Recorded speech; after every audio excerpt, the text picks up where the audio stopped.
Assalamualaikum warahmatullahi wabarakatuh.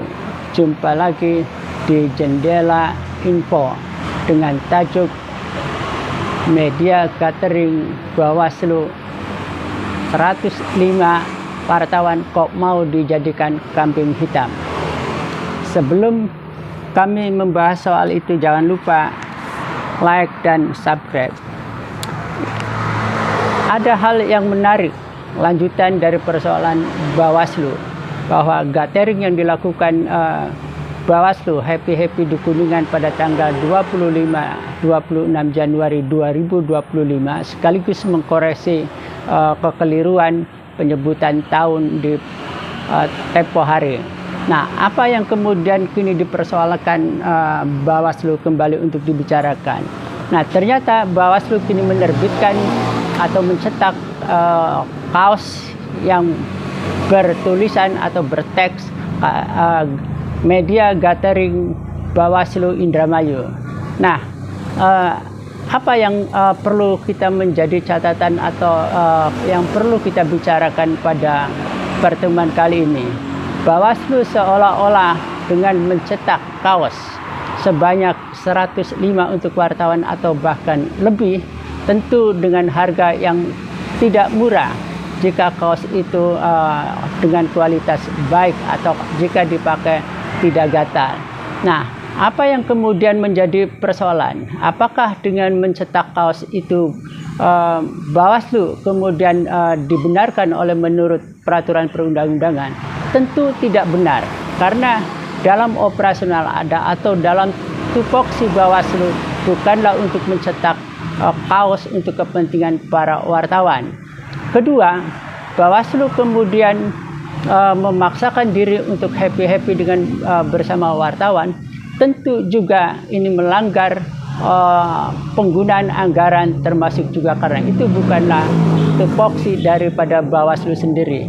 Apa yang kemudian menjadi tupoksi Bawaslu? Bawaslu sebenarnya sudah jelas, karena sebagai penyelenggara pemilu tentu adalah melakukan pengawasan terhadap pelaksanaan pilkada kemarin. Nah, yang terjadi adalah Bawaslu dengan tupoksinya tidak jalan, kemudian Bawaslu dengan dumasnya juga tidak efektif. Banyak pengaduan publik, termasuk apa yang kita sampaikan pada Bawaslu melalui WhatsApp terhadap pelanggaran di Bawaslu ternyata juga tidak disentuh atau tidak ditindaklanjuti. Nah, jika saja kemudian manipulasi dana atau kemudian menghabiskan dana dengan menggunakan alibi untuk pengawasan, misalnya menindaklanjuti pengaduan masyarakat atau pengaduan publik yang pada akhirnya juga tidak menemukan atau tidak dianggap sebagai pelanggaran pemilu, maka kemudian ada alibi terhadap penggunaan dana 20 miliar APBD itu. Nah, ternyata itu kemudian juga tidak dilakukan dengan sepenuhnya. Jadi hanya beberapa saja, sehingga alibi itu tidak bisa dipakai untuk merekayasa pengeluaran atau dana operasional. Nah, kenapa PKSPD mengatakan bahwa Bawaslu tidak melakukan pengawasan yang memenuhi standar peraturan perundang-undangan atau tidak berfungsinya dumas, tidak berfungsinya tupoksi? PKSPD ingin menjelaskan atau ingin memberikan fakta. Selama ini semua pengawasan pemilu tidak dilakukan terhadap semua paslon yang berkampanye.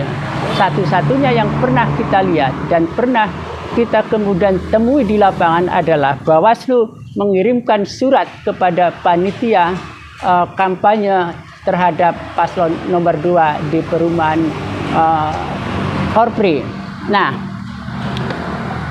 suratnya bernomor 039-PM titik 02.02/BJ/09 strip miring 16/11/2024 Sindang 18 November 2024. Nah, ini ditunjukkan untuk imbauan terhadap panitia pelaksana kampanye Lukisae mengenai pelaksanaan kampanye. Isinya adalah semua rambu-rambu, tetapi Bawaslu tidak melakukan pengawasan terhadap yang lain. Nah, yang ini di perumahan Kopri saja ini menjadi masalah. Dan kebetulan pengawas dari Bawaslu ketika kita tanyakan apa yang dimaksudkan dengan pengawasan? Mereka hanya menjawab bahwa dia hanya mengantarkan surat. Lalu PKSPD mengatakan, kalau Bawaslu hendak melakukan pengawasan tentu harus mengikuti kampanye Luki Sae dari awal sampai akhir, sehingga kemudian apakah ada pelanggaran atau tidak. Nah, itu kemudian yang tidak dilakukan. Dia hanya sekedar formalitas mengirim surat, kemudian minta tanda terima, kemudian pergi. Nah, jadi selama ini Bawaslu tidak melakukan pengawasan terhadap pemilu yang sesuai dengan tupoksi.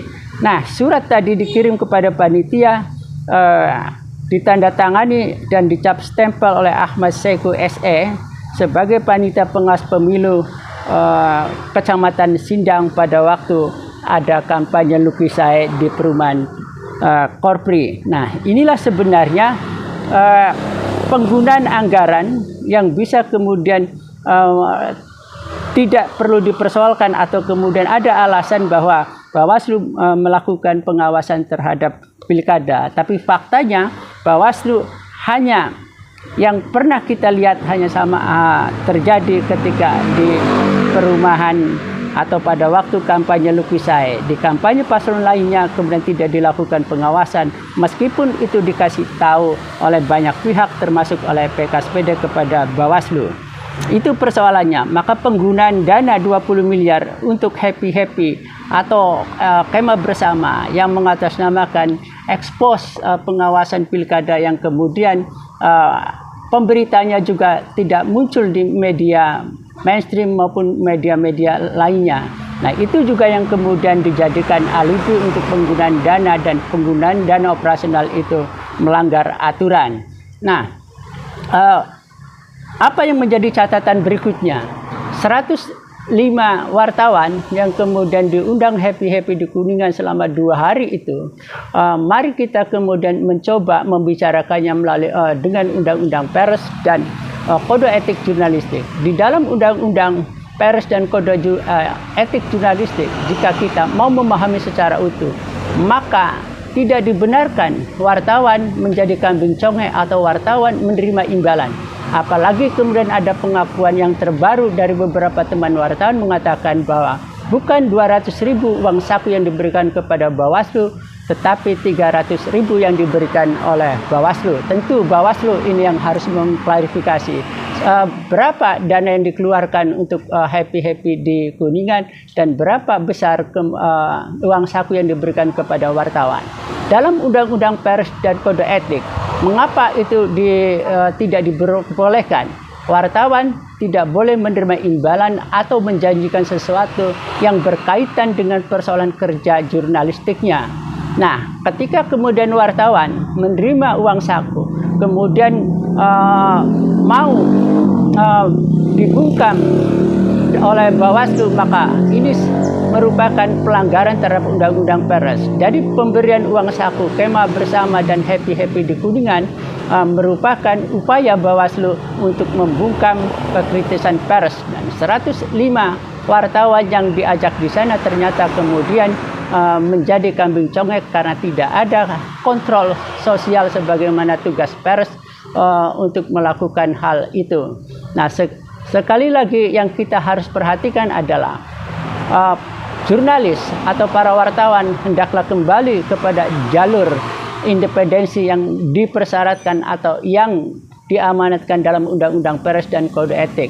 Untuk itu, pemberian uang saku, penerimaan uang saku atau imbalan apapun yang diberikan oleh Bawaslu itu merupakan unsur pidana korupsi, karena itu merupakan pelanggaran, karena itu juga merupakan kerugian uang negara, karena tidak ada nomenklatur yang bisa membenarkan bahwa Bawaslu mengeluarkan dana operasional untuk happy dan tidak dibenarkan undang-undang pers atau kode etik yang bisa didalilkan bahwa wartawan berhak atau boleh menerima uang saku atau imbalan dari kerja jurnalistiknya terhadap lembaga-lembaga penyelenggara negara, termasuk juga kepada yang lainnya.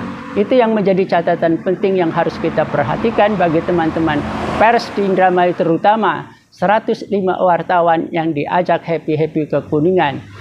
Terima kasih.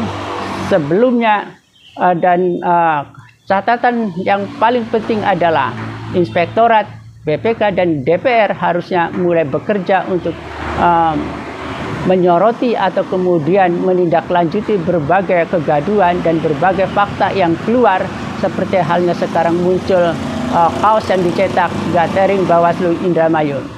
Sebelum saya akhiri atau sebelum saya mengucapkan terima kasih, jangan lupa like dan subscribe. Terima kasih. Wassalamualaikum warahmatullahi wabarakatuh.